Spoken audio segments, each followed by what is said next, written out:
So hi, everyone. It's my pleasure to have you all present here. And I'll go through the HPQ presentation. As you can see by our new logo of the presentation, we are involved in innovative silicone solution. Oh, sorry about this, technical issues. Typical disclaimer of a of a TSX venture company. Why silicone? Why is HPQ involved in silicone innovation? Well, just for the silicone material, there's going to be demand reaching 3.8 million metric ton, worth $10 billion by 2025, which is basically, just around the corner.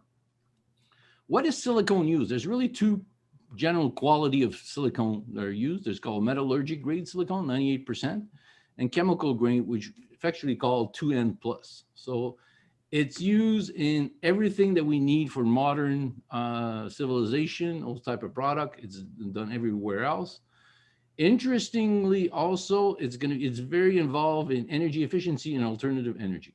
So the key point to take away from this, first of all, silicone comes from quartz, which is SiO2, needs to be converted and then become silicone. But growth will be driven by demands for chemical sector. So it's really this sector, chemical grade, 99% and above, that will be driving the growth in the demand for it. Why? Because 2N is the feedstock needed to make silicones. I understand I have issues with the pronunciation, but there is a difference between silicone and silicones. Sorry, French is close. That's why, luckily in French, it's called silicium. Anyway, to make silicone, a market expected to grow to 23 billion by 2025. That's a 10% CAGR. It's also used as feedstock to produce polysilicon for solar energy, a market expected to surpass 200 billion by 2026. And it's now really starting to become more known. Okay, it's used as feedstock for battery sector. A market is expected to reach 200,000 metric tons by 2030. So energy storage will be one of the driving forces behind this. Why? Because you need energy. All the renewable energies have one default. They generate energy when you don't really need it. That's the big problem with renewable energies. It generates the energy when we don't need it. So energy storage is the key to balance out the grids and resolve all those issues. So energy storage capacity must increase to offset renewable energy. We're talking about investment dedicated to this in excess of 40 billion, and I've saw bigger numbers. Plus, we're at the start of the long-term EV megatrend. All car manufacturers are talking about going electrics. That is going to create massive demands for battery materials and those type of things. Okay, there we go. That's what I was looking for. This will drive strong demand for all battery material. Right now, when we speak about battery material, we're not really yet talking about silicone, okay? But silicone is going to be replacing graphite, and I'll show you why we're moving. So as the number of mega factories and battery demand increase, the demand for what we're going to be producing is going to be astronomical. But there's a battery bottleneck, and that's the key point to understand. Battery performance has evolved much more slowly than all the other technologies out there. Improvements have been made in battery technology, but they've not kept up the pace with, computer chips, hard disks, memory capacities. It's not keeping. It's been flat. It's been the flat line here. Why is battery technology evolving so slowly? Well, batteries are not the same things. Are evolving differently than electric. Okay, electronics can improve by shrinking the physical capacities of the circuits, but batteries are really small chemistry plants. So you have to improve both the chemistry and the material science. So all of the chemical process improvement have really been pushed through the system. Now we're entering the phase when improvement in material science are required. Wow. So basically, whoops, I went too far. Breakthrough, okay? There has to be a breakthrough in material science. The ingredient, the material that's been identified as the key for that is silicone. And it's not me that's saying this. We're talking about Tesla, Porsche, Volkswagen, GM. They're all talking about it. Why? Well, because, silicone is much better at charging, holding energy than graphite, okay? And it's smaller. So resolve all the limitation. The limitation right now is of batteries, okay, is graphite, okay? Silicone will allow two things. It'll allow longer distance in your batteries and faster charging. So basically, we're deploying silicone in batteries requires innovative solutions. Since 2015, HPQ has implemented a silicone innovation strategy. We're providing silicone materials for batteries and much, much more. We're currently advancing development of numerous silicone product. We're creating silicone product to resolve a material science issue. Breakthrough are imminent with nanosilicones for battery anodes. Cost-effective silicone solution for EV and batteries. This is one of our cranos that we're developing. There's more than that, but that's one of the key ones. And the final point that's really important to understand, HPQ is the only vertically integrated advanced silicone solution provider that is public. I know that a lot of investors write to me about all those silicone wannabe companies, okay? But most of them are working on silicone material, trying to improve them. We are vertically integrated. And as you'll see in the presentation, we have incredible advantages in all those sides. So these are all the silicone innovation we're working with Pyrogenesis. Peter, we're doing a lot of work with you, eh? I bet. So what is HPQ doing? We're developing a multitude of game-changing technologies. We're not just a one-trick pony, okay? And I'm taking this opportunity for investors to see all truly different each technology we're developing. The PureVap QRR, what we're working there is we're going from quartz in one step to making silicone. So this is one technology. The PureVap Nano reactor, we take the silicone we make, okay, and we convert it into nanoparticles that battery material need. Fume Silica, a new venture that we started with Pyro, is going to go from quartz to Fume Silica directly, okay? This is completely independent from the two other ventures, so I can't call it PureVap reactor. And there's other material or other line of business we're looking at developing where we'll be using our nanosilicone for other high-value application like hydrogen or like carbon coatings or coating advanced materials for batteries. So we have a lot of things ongoing. HPQ is not a one-horse pony. And a lot of those things are reach a very advanced step because we have a pathways to industrialization, okay?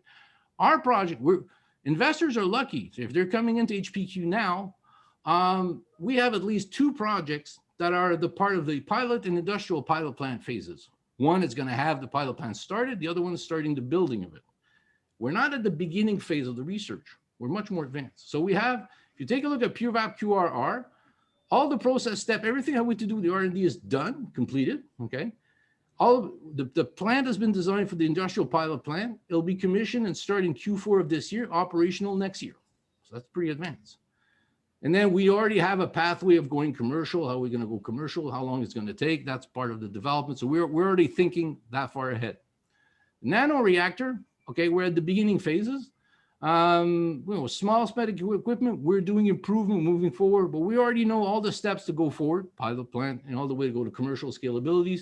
And that will start moving a bit faster in the coming months. Fume Silica reactor, we're not starting from the beginning. All of this has already been done, okay?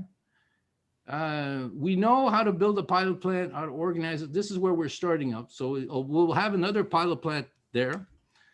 Status is designed to commissioning to Q3 2022, will be fully operational Q4 2020. And we're already thinking how are we going to go commercial with the modular thinking. The other projects are still in the thinking part, development part, R&D phases, and I'll talk more about this later on, not in this presentation, but as things become clear. So the key point to understand is HPQ is very advanced in what we're doing, and we have at least two projects that are at the industrial pilot plant phase. That's not the starting phase. We're very advanced. So what we're designing is a value proposition, how to commercialize and monetize our projects. We've demonstrated when we spin out our Bose Goldfield, which Patrick is happily doing promotion on the back, that we know how to spin out and generate value for shareholders by doing spin out if necessary. But we're dividing ourselves into very specific companies that attack very, very specific niche. So we'll have the HPQ Silica Pulveris line, which will be responsible for Fume Silica. The nano powders, which will be responsible for converting the PureVap quartz into the PureVap silicone into the nano powders for both the batteries and the hydrogen market that we'll be looking at. And the QRR right now, which is still within HPQ, to work on two sides of the business. One of them is the high purity silicone, which is going to be used as feedstock. But what has suddenly become, as a return to being very interested, basically when we started HPQ with Pyro, we were so avant-garde that the market wasn't there where we were. In 2018, we were out there screaming to the world about doing a green process to make solar grade silicon metal. And we were telling the world that in China, the electricity used is produced with carbon, which means if you install a solar panel in your house from a panel made in China, you might as well get yourself a diesel generator. That's how ungreen you are. But that wasn't fashionable. That wasn't of interest. Now, the situation has completely changed. The price of solar grade silicon metal is now exceeding what it was when we started this business, and the entire carbon footprints of how you make the process becomes important. So all the work we've done to date becomes very interesting as we have other lines. So eventually in time, this will become an additional business line for us. So basically the PureVap QRR, let's talk about this first, Disruptive Technologies. It's a unique, presently when you make silicone metal, okay, you need 6 tons of raw material, averagely divided between quartz, very pure quartz, low ash coal, and basically wood chip. You put it in an electrical furnace, you need 12,000 watts of kilowatt hours to produce 1 ton, to barely make 98, and you need a secondary purification, okay? Our process is so efficient that we can take lower purity feedstock, which is unheard of in the industry. We take clean coal, we only need 4.5 tons of material, and we make a higher purity material in 1 step, okay? While we consume a bit more energies, in the first step where they don't even reach close to what we're doing in purity, they still need 12,000 kilowatts. So we have one of the most competitive new process. It is really game changing. It's bringing the manufacturing of silicone to the 22nd century. And we really have a lot of advantages over our competitors. Scalability and CapEx. New conventional plant, okay? You cannot become George's silicone company, okay? If you're doing conventional process, you'll need to be a 30,000 metric ton smelter with all the funds of having to deal with the environmental issue this. Conventional plant have a very hard time producing 2N silicone metal. Even if they have additional purification step, they have a hard time making. So barely 40% of their production is 2N plus. What that means is if they want to build additional capacity to meet the demand for the 2N, they have to they make additional product that are basically low value. So they keep sort of damaging their other markets. PureVap is scalable by a scale of 2,500 metric tons. What that means is we can really tailor what we're doing to our end client buyers. We can be specific, and that's going to be very important in the battery space because there's going to be a lot of mega factories. So that's a very important plus. The other thing we've discovered is our CapEx, the cost per annual, because people are going to tell us you need to be that big to be able to reach the scalability of those systems, but that's not the case for us. We match the CapEx cost per kilogram of annual production, and that basically is a way for us to value whatever the size of the plant. It's a uniform numbers. So with 2 systems, okay, we're at $6.22 of cost per capex per annual capacities, while the big boys, the tier 1 producer, need to build at least a 36,000 metric ton to reach the same level. So if I was to add a 3rd system, I wouldn't be going up in cost, I'll be going down in my cost. So the conclusion of all of this, the PureVap QRR is the best options for the new plants needed to meet silicone demand. The market went through a serious correction over the last 2.5 years with a lot of inefficient plants were closed. As new demand comes in, our technology is going to be much more in demand to build new production capacity because it's much more flexible, much more designed for what people are working on. So the conclusion is the QRR, which is basically the central theme of what we're doing, is really advantageous in many markets. Just to give you another idea, this is how cost competitive we are. The first slide was talking about CapEx, the capital investment. Oh yeah, I forgot to mention, basically because we can go smaller, we don't need an investment of 300, 400, 500 million dollars to start going. We can do it for 80 to 95% less investment to start being able to generate revenue in the silicone business. Now here I'm talking about the OpEx part, okay?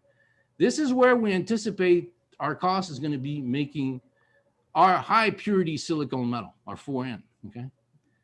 These costs, okay, are the costs over since 2000 to 2020 of the traditional non-Chinese plant to making 2N, no, not even 2N, 1N, 98.5.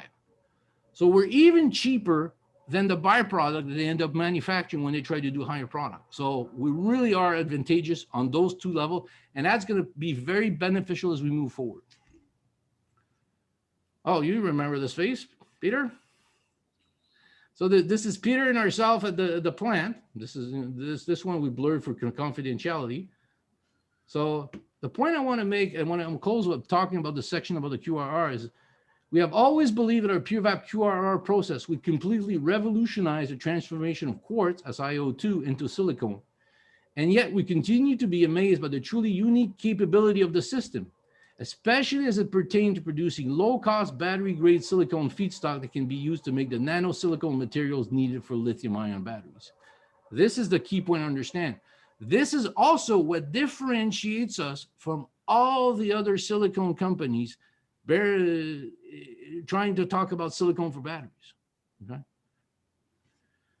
Now let's talk a bit more about batteries. Today, graphite is fundamental to rechargeable battery anodes.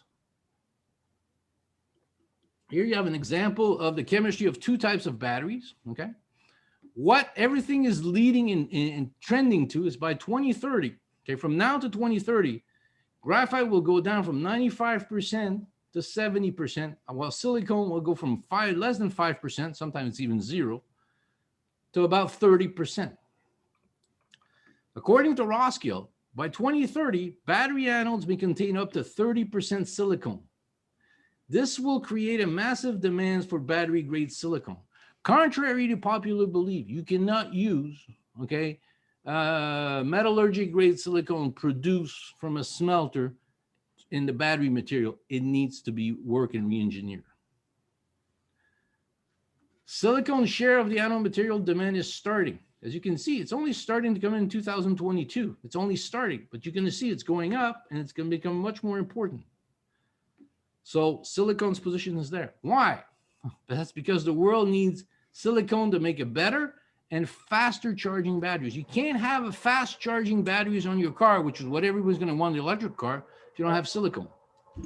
So luckily for me, a competitor decided to do this great chart. So it's not me that did this. But right now, if you go from 0 silicone, a Tesla 3 would do 423 kilometers on one charge. If you can figure a way to put 30% silicone in that anode material, okay, it would do 1,300 kilometers of charge.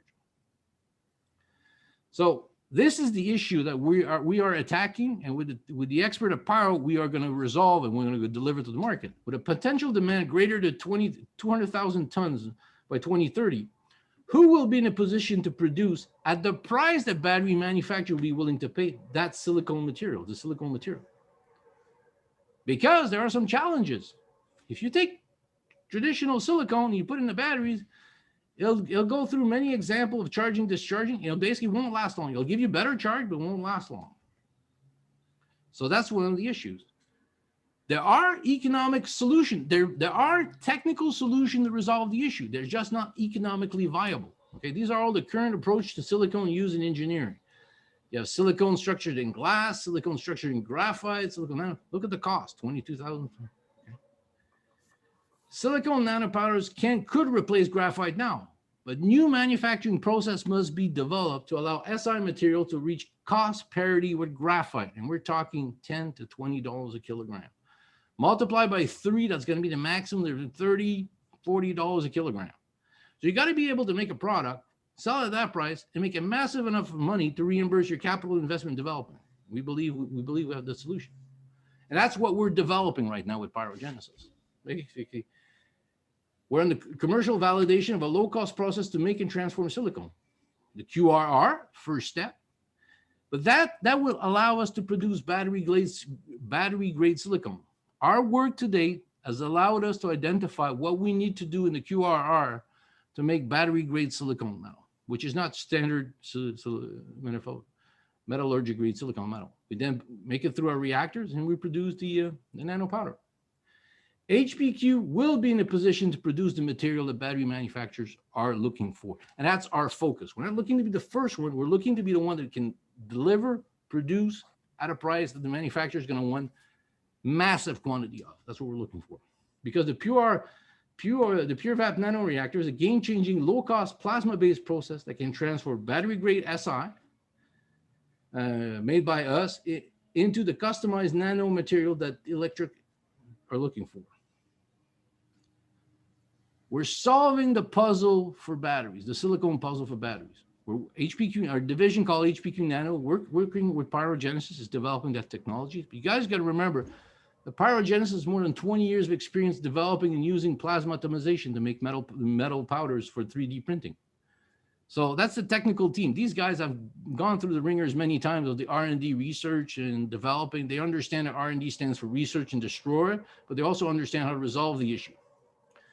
And I hope that people watch the video that was with that article. So our goal, and that is what we are striving for, achieving cost parity with graphite, making material that's less than 150 nanometers. Well, it's going to be less than 100 nanometers, which we do up to 5 micron. Right now, we're in phase 1 nano testing, okay? We've produced nano silicone less than 150 nano powders. I can tell you that's really created a lot of excitement. I had different manufacturers, other manufacturers wanted to start discussion with us. So that was an important threshold for us to reach. We're still working on improving that process. We'll always be working and continuously tweaking and improving our process. We've reached production rates because that's the key to what we're doing is the production rate, how we can do it better and do everything. So we've exceeded what we were looking to do. And now we're just, doing some final tweaking to the equipment modification, okay, to be able to start producing the qualified sample. It could be very soon. It's in the pipeline. It's working very, very well. It's normal in where we are in the development. We're not even worried or stressed about this. We know we're going to be able to make it. Why is that so important? Well, I think this image tells it all. Whomever is trying to enter the business, okay, they all end up buying silicone. So they always end up using this material. Now, this is one of the companies that's called Group 14 Technologies. They made a big shishi that they were going to start building a plant to make silicone anode material. Well, they're using saline gas to do it. Why saline gas? Because the process to make saline gas into pure nano silicone powders is known for a long time. It's not the most economic process. Look at all the steps they have to do to get there. Us, quartz, primary process, secondary process, we make it. Very, very simple, very clean, very efficient, perfect control. We can guarantee the battery manufacturer the full vertical integration and full control of the material they'll receive, because that's something also that's becoming more and more important in the market. We have a clear roadmap. Now, currently, we're doing the material development in a small R&D reactor. But we basically have 3 products. We have the byproduct, which we've already got some great results. We have nano materials and other things we're working on. Next year, we're going to be working increasing. Well, next year, it could start this year, current to 222, which is generic. It could be 221, 222. We're to work this. We already have a plan to go to full commercialization. We are already thinking forward processing this. And I think I've said it many, many times. I am very confident that the moment we announce that we've made the material and we can looking at being able to reach the cost target that we're talking to, battery manufacturers, EV manufacturers are going to stop seriously wanting to advance their discussion with us. Let's talk quickly a bit more about Fume Silica. I just want to talk quickly about this before we move on and go in the question and answer question. Fume Silica is an interesting market. There's no real production in North America. There's only 2 plants in North America. There's actually no plants in Canada, and the traditional process is very bad for the environment. So we believe that we have an incredible opportunity, and I think this image is going to explain what it is. Traditional process still starts with the same thing. Then they dissolve it in acid, silicone, and they burn it to be their fume silica. We're just going to take the quartz, fume silica reactor, fume silica. Just to understand a bit the timeline, on May 4th, we announced that we were actively evaluating. As I said, I think in follow-up interview, we're more advanced in evaluating interview. On May 27th, Pyrogenesis announced that they're being awarded a $700,000 grant from SDDC. And they mentioned that we were done in partnership with HPQ. So both parties are striving to finalize the legal framework of a partnership by the end of this quarter or the beginning of next one. Let's just go in there. Okay, let's talk a bit about the capital structure. Last night we closed at 81. We have 200 million. The key point is we're very well positioned cash-wise. We have something like $18 million we count our warrants in the money, and most of the warrants, I would say 90% are controlled by a group of 6 people. So that's what it is. I know that there's been a lot of questions that were sent to me about the share price, so I will address quickly about it before the question and answer, and then we can go through. So this was last year AGM. This is what we did. We went up, and then we had a bit of a correction, and you'll realize by the subsequent slide what this was generic to the industry. But I would like to stress out some very interesting statistics. Over the last 12 months, okay, we've traded more than twice our float. Entire float has changed hand. That means that, if you buy a share, like as if we had 3 times the more float than theirs. That's an incredible volume. But the average price of that transaction occurs 72 cents. So we know we have a pretty strong base at 72 cents. That's where it is. Other interesting fact, we've traded 1 time our float over $1. In my good old days, when I used to be a broker and I used to be in the business, it used to say, if you double your float at one price, you're getting ready to go to double the share price. If that's true, that's interesting. So the other thing that's really, really interesting is a statistic we got for this meeting. We now have 22,394 shareholders, okay? But we only have 20 shareholders that have 1 million shares and more. They control 21% of the material. I know personally all of them. There's 259 between 100 to 1 million shares and 173. So what does that tell you is HPQ doesn't have too many institutions. We have Pyrogenesis that's there. We have the Quebec government that's also there. But we're then widely held through a group of retail investors. There's a great advantage to this. Usually retail investors have a longer time view than traders. So most of the volume here was done by traders. The other reason why I feel comfortable what happened in the price, this is what we did up to February. I know a lot of people are complaining to me, the share price is up. Well, if you look at the TSX Venture, which is sort of like our benchmark, it did the same thing at the same time. Now it started to go up because that's oil and gas. If you look at the volume, it started to dry off. That's not HPQ. There's nothing HPQ could have done. It's basically we're in a lock. The water goes up and down. We're all the boats in there. We will continue to differentiate ourselves what we're doing with our process, but there's a part of it that is the general market, and I just wanted to address that to investors. So why invest in HPQ? The 2 previous slides maybe I don't really need, but I know that people were asking me those questions in sending us emails before. Well, basically, there's going to be a massive surge. I don't think I need to explain it, even people to believe it. There's going to be a massive surge in green technology and silicone coming online. Okay, HPQ is ready to become the lowest cost producer of nanomaterials needed for the renewable energy revolution. We have spherical nanosilicone, micro powders. We have nanowires. We have material. We have NDA signed with battery manufacturers, with EV, with many groups. We've already received a firm order. And you have to remember, that firm order was basically made just on, they want to be the first to get the material. They know how complicated it is to make this. Okay? This isn't a firm order. So, it's not, I wasn't already a manufacturer of this stuff. I just said, this is what we're looking at doing. And the guy says, I want to place an order. I said, okay, but I can't deliver. So I still want to place the order. That's how much demand there is for this. So basically, that's the pure silicone. We'll be working also with spherical silicone for hydrogen, supported by world class. There's more to HPQ than this, but I think enough. This was more than enough. And so this is the presentation. Now we're going to go to question and answer.